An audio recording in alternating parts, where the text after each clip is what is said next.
Now, there was a whole second part of this where I wanted to do the SWOT analysis, but Teresa told me, she said, I don't know if we need to do another SWOT analysis. We talk about strengths, weaknesses, opportunities, and threats. And what I think I'll do instead of that is just have another little, instead of breaking apart and having a whole other half-hour session, I think what I'd like to do is just ask, if you're okay with it, is just ask you what you see as the big opportunities. What do you see as big opportunities for downtown Covington? And I'm going to walk over here because your necks are getting tired, I know. So I'll let you look over this direction. I think our backyard. So we are in a beautiful region. We have great streams for fly fishing. We have other things. If we can help support outdoor activities, the things that we already have naturally here, I think is a very wise decision. All right. And why is that a wise decision? Because we already have it. It's just a matter of marketing it. Like I fly fish, so that's something I regularly look for. And and we'll spend a lot of money. Trust me, I've bought fly rods for a lot of money to do it. So great. And it's people. I mean, you're not alone, right? No, and it's usually we make a weekend out of it. Like it's dinners at restaurants every night. It's my friends stay in a hotel when they come down. Like it's not just one sector it's affecting. Like it reaches across. Right. So, yeah. All right. So making the most of that beautiful asset that you have surrounding us. Everything we do with the Department of Housing and Community Development is basically what they call asset-based community development, which is about, and this is why Teresa pushes back on the SWOT analysis, where you say, well, let's not focus on what we don't have. Let's focus on what we have and how we do more with it. So the outdoors. How would you do how would you do a little bit more with the outdoors that you've got? I think we're working on it. We're currently working on opening up an outfitter in downtown so we can actually support that type of activity. Okay. It's hard to do with stuff when you don't have the materials. And but what role does the outfitter play in addition to selling you goods? Well, it's a provider, but it's also like a place for you to get like guidance and understanding of things. I fly fish. I've tried regular fishing. It's not my thing, and I love to tell people about it. It's something that a lot of people want to try but are scared, and it's not something you generally do by yourself your first time. So it helps to give a base for that community to come through. And back to that service, one-on-one. Yeah.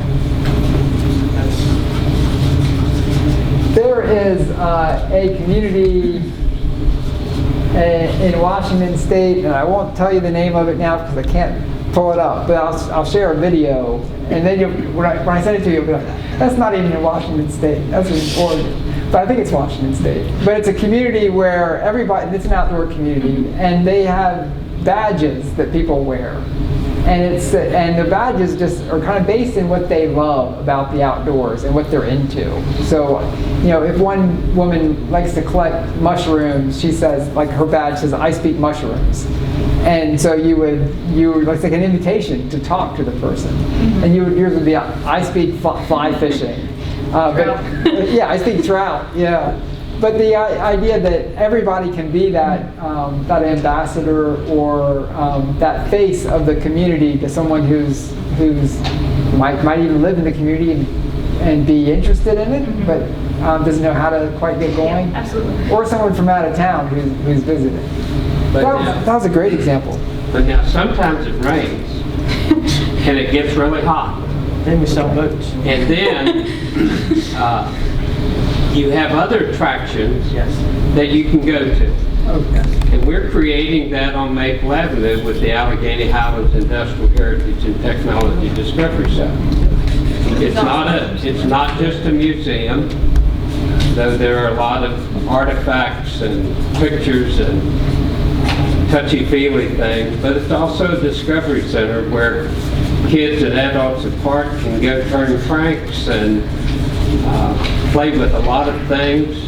And we're in the process of finishing it up because we've gotten additional funding. If I can ever get everything done, that releases that funding from DHCD. But, and it's not just in downtown Covington. You know, Alan and Chad Williams and the leadership in the county and the city both have, and even down in Clifton Forge with the Masonic and the C&O Railway Heritage Center, all these people that go to Dalpit and camp out up at Lake Moomaw and other places, when it rains, they need to have some place to go. And if they go once, they'll come again, even when the sun shines. And if it's 105 degrees outside, well, let's go to the museum, kids. Let's go to the Discovery Center.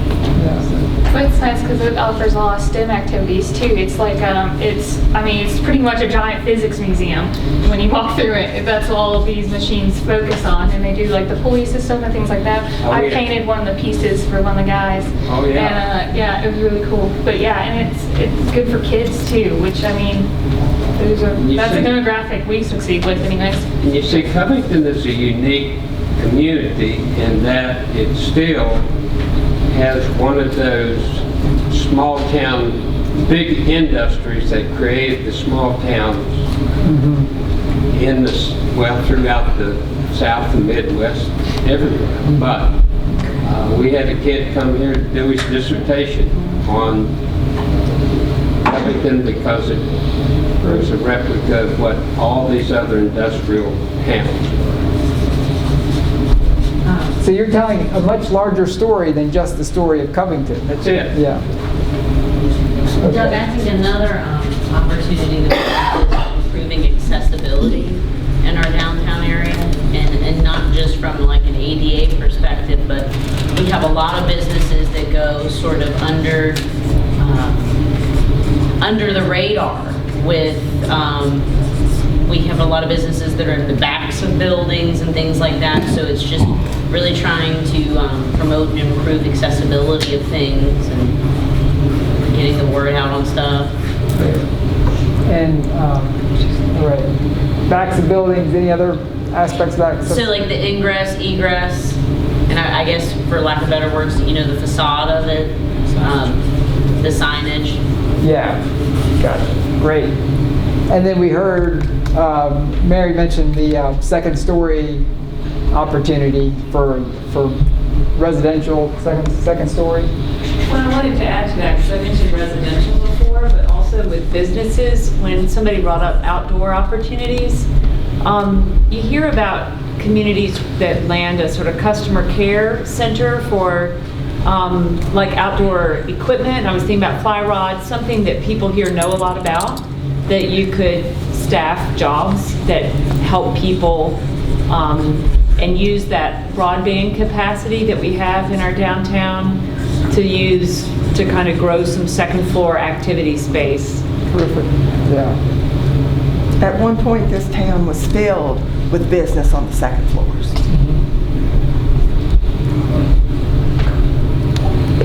I think you could almost even take that into an opportunity for Main Street living, or looking at that. We have an issue, which is a challenge that we face of diversified housing.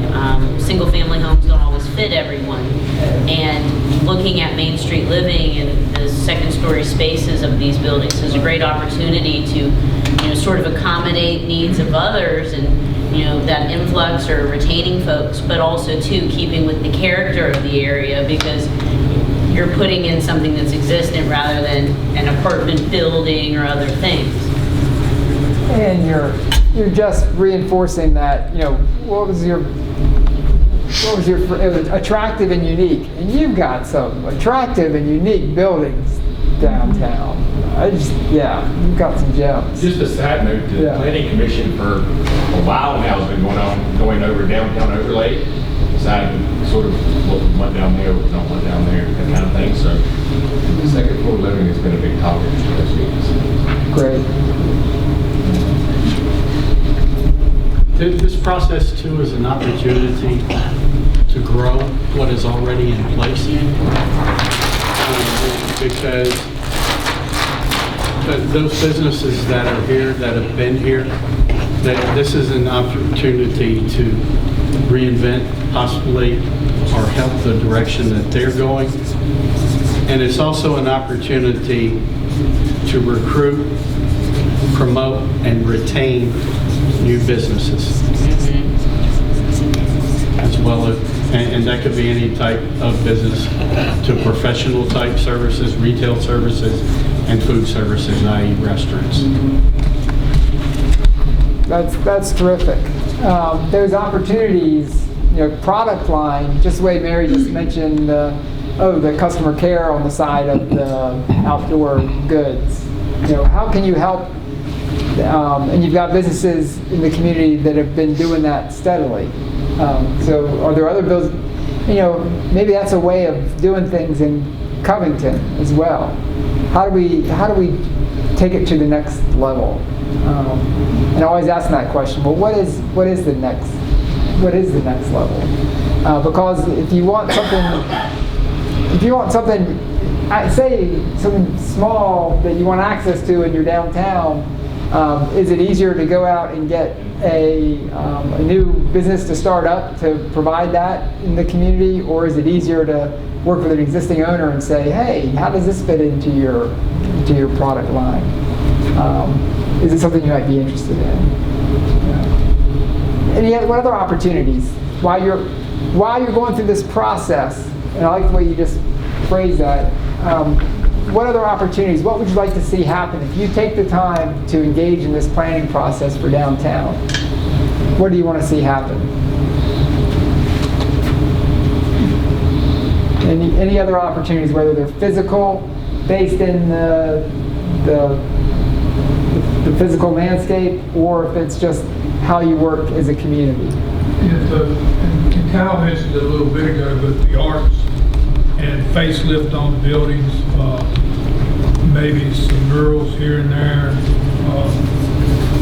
all kinds of opportunities. I've had people approach me that wanted to, in Richmond, I think they painted something around the storm drains, where it was giving a water look going into the storm drain, things like that. Yeah. Had a guy approach me. We got some big electrical boxes where we use put the power boxes for the outdoor events. He wanted to paint those, just put designs and stuff on those boxes, and that's a great idea. Mm-hmm. And then when you're thinking along those lines too, our proximity to the trail is connected to the sidewalk system. With the outfitters, how much outdoor product and what kind of outdoor products can you service the trail with? Mm-hmm. And how do you bring people off of the trail downtown to restaurants, to housing? I think that's a lot of signage. I think a great opportunity for something like that would be trying to create bike sharrows that come from the trail. So not only can you potentially catch the foot traffic if someone really wants to walk one day, but you have bike sharrows where it's sort of indicated that that's where you can expect someone on a bicycle to be. It helps to get someone down here and looking around and trying to try out new things that they may not have otherwise seen. So just different, I guess, ideas for transportation.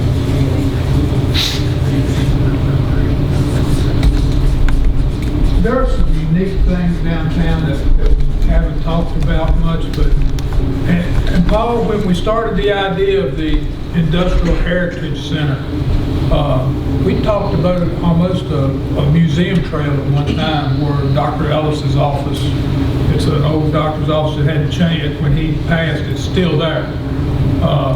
There's the fire department has a lot of... The fire and rescue wanted to do. They wanted to do a museum. And those are neat things to go look at when you're downtown.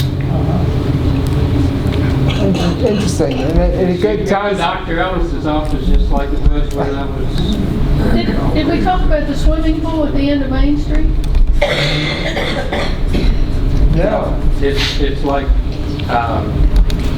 David Rookman said, everything Alan touches turns to gold, because we got an old railroad engine down there that most cities don't have. And Alan is responsible for keeping that up, and then brought in a first-class new city pool down there. And the place is packed all the time.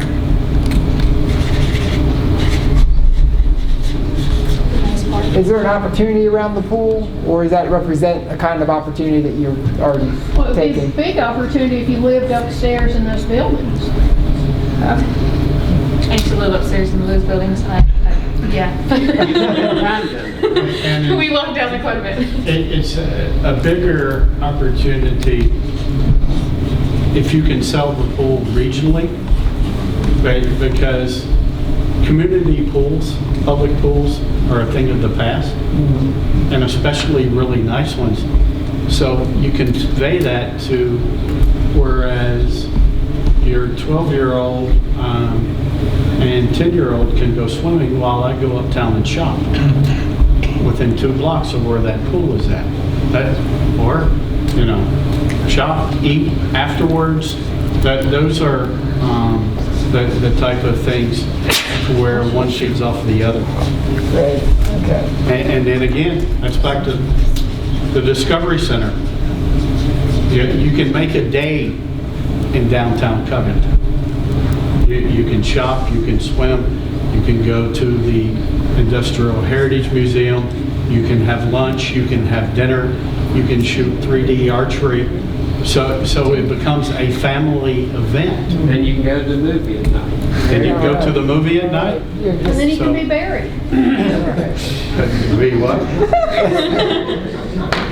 We don't want And to. only people our age are worried about that. Okay, I'd like to add lodging to the living, yeah. Main Street living you have, but I think there's lots of opportunities for lodging as well, something that we're in desperate need of in the area as we bring people here to looking for places to stay, whether or not they're Airbnbs or upper level lodging, but Great. And that helps, and if you have visitors, that helps give them a sense of what it might be like to live here. And that's a great way to introduce you. We have some great city land and flower plantings that are done in the downtown for the summer. And there's opportunity, I think, to kind of make a destination around the plantings, planter boxes, but people who love to garden, especially the spring when the library plantings are really beautiful. So just kind of augmenting the garden destination idea.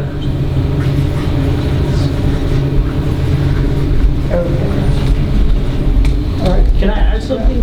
We're from out of town. I come from Giles County, and we recently acquired the building to get a Mexican restaurant in there. So we didn't know about Covington. We heard of Covington, but we knew there was nothing in Covington.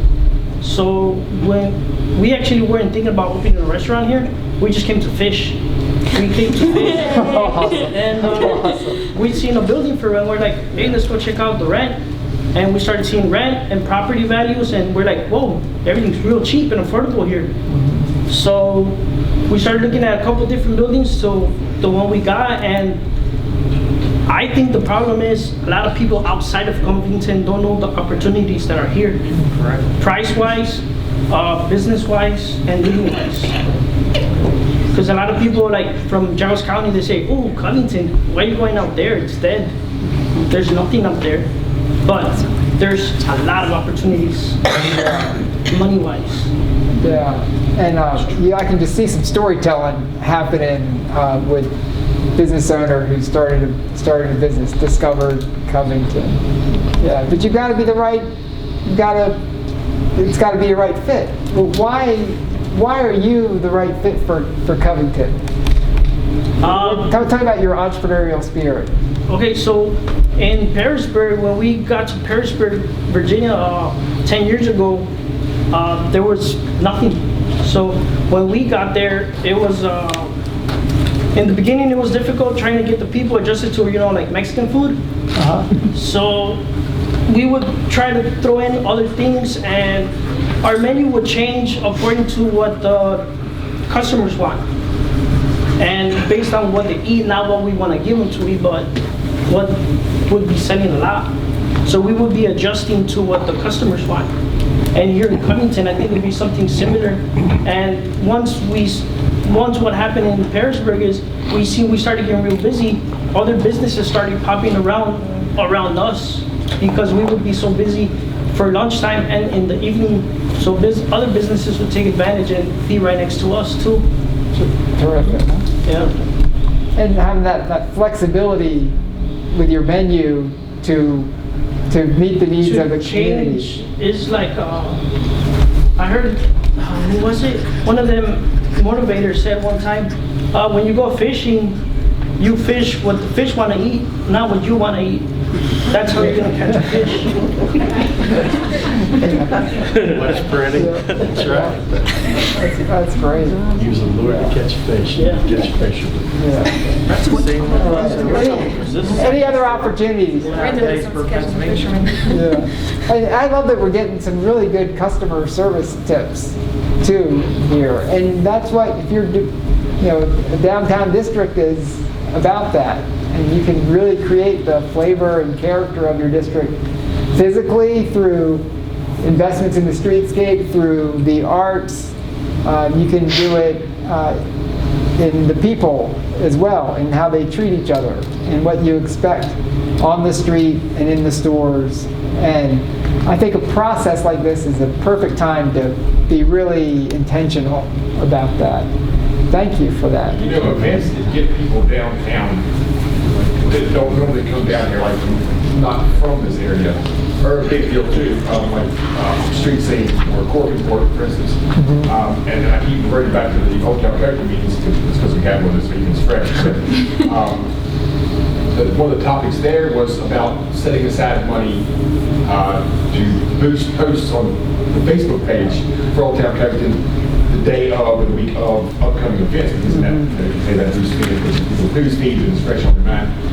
But advertising, putting a lot into advertising those kind of events is a big deal, I think, because that's what's bringing people down here that don't know, and then when they're down here for that thing like Cork and Pork or Street Scene or whatever, then they can see, oh, this is, look at, we got Primitive Peddler, and we've got the Cakes Your Way, we've got these things, we can come down here all the time and do this stuff. We don't have to just wait for the one day in August or the one day in whatever, Rock the Block or whatever it is. So.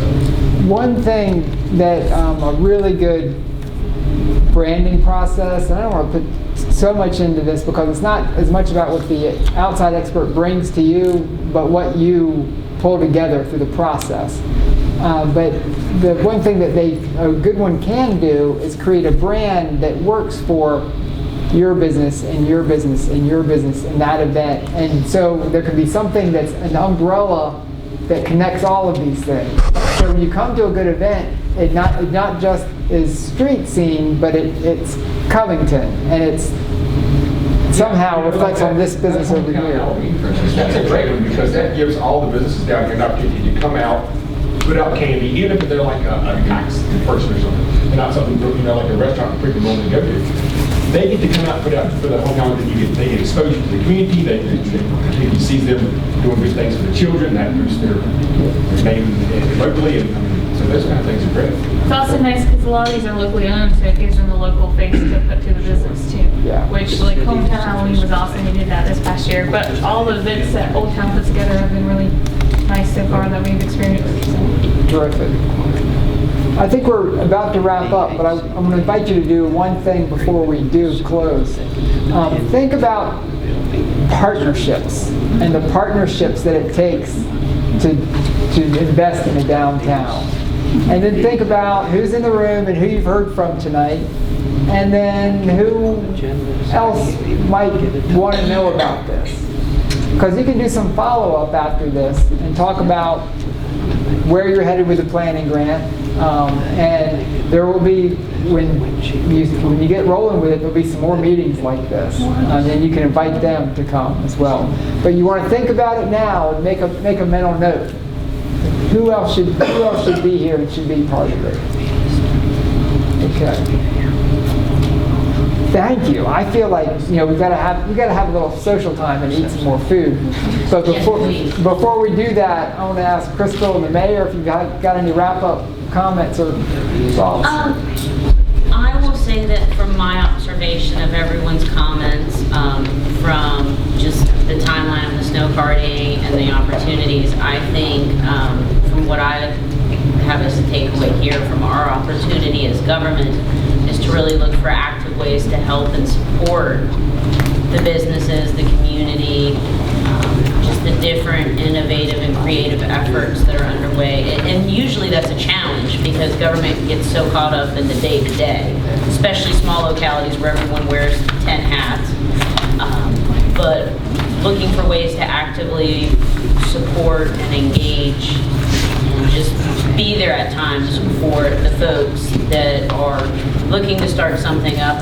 Perfect example, my very first day on the job, I was out there meeting with the folks that are opening will be our newest restaurant, the Mexican restaurant, and we're solving a basic issue of refuse collection. But, just trying to make sure that we all remain engaged and supportive in that, looking for ways that we can support, as we already do, Old Town Covington and the other events, the Industrial Heritage Center and other such things, just from a government perspective. Because it takes everyone, it takes a village, it truly does when you're revitalizing something. And you're just in joint problem-solving mode together. Yeah. And again, I want to thank everyone I probably should have stood up. I'm sorry. But I just want to thank everyone that came out this evening, and I really appreciate it. The city appreciates it, and we do look for your input as we move through the process. This will be a multi-phased effort with moving forward with a consultant, and then moving forward with putting some ideas into motion and having those be, additional grants that we try to go after with the Department of Housing and Community Development. And by all means, please take some additional snacks and mingle for a few minutes. Hate for good food to go to waste. And I'll add one more thing. This planning grant, the cool thing about it is it can lead to an immediate follow-on construction grant through DHCD, but it can be much, much bigger than that too. You want this to be foundational so that you can take it to the Appalachian Regional Commission, to VDOT, to who you're already working with, many other partners as well. It can be and you can work off of that plan for a number of years. That's what we think would be a really terrific product from this. And Mayor, any wrap up? Just thank you did a great job facilitating tonight. Oh, thanks. Happy to be here anytime.